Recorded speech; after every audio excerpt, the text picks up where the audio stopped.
श्री स्वामी समर्थ. एका शिष्याने स्वामींना त्यांच्या जन्माबद्दल प्रश्न विचारला तेव्हा स्वामींनी उत्तर दिले, त्यांची उत्पत्ती वडाच्या झाडापासून झाली. दुसऱ्या एका प्रसंगी स्वामींनी सांगितले होते की त्यांचे पूर्वीचे नाव नरसिंह महान होते. भिवू नकोस, मी तुझ्या पाठीशी आहे. अशा शब्दामध्ये स्वामी समर्थांनी भक्तांना अभयदान दिले आहे. स्वामी समर्थांनी अनेकांना मार्गदर्शन करून त्यांनी अक्कलकोटमध्ये समाधी घेतली. स्वामी समर्थांच्या अनेक लीला आहेत, यातून आपल्याला खूप शिकायला मिळते. श्री स्वामी समर्थांना सर्वशक्तिमान देव दत्तात्रेय यांचा 4था अवतार मानले जाते. श्री स्वामी समर्थांचा कार्यकाळ 40 वर्षाचा आहे. त्यापैकी 21 वर्षे त्यांचे वास्तव्य अक्कलकोट येथे येते.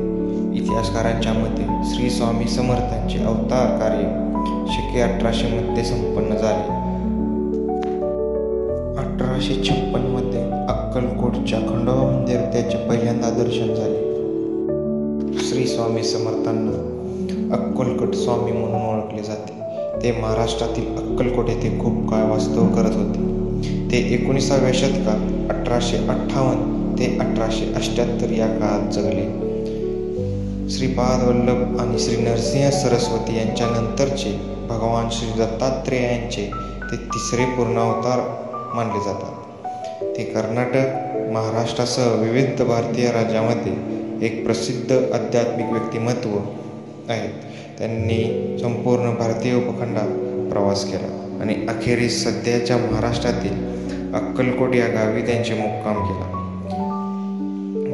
दररोज स्वामी समर्थांची प्रतिमा किंवा मूर्ती समोर ठेवून धूप, दीप आणि फुलांनी पूजा करा.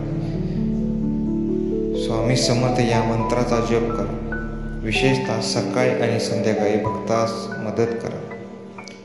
त्यांच्या गाथा आणि भजनात सहभागी व्हा किंवा गायन करा.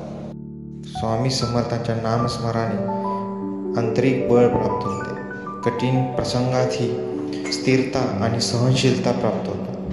नियमित नामस्मरण मनाला एकाग्र आणि स्थिर ठेवते. त्यामुळे ध्यान आणि आध्यात्मिक साधने अधिक प्रभावी बनतात.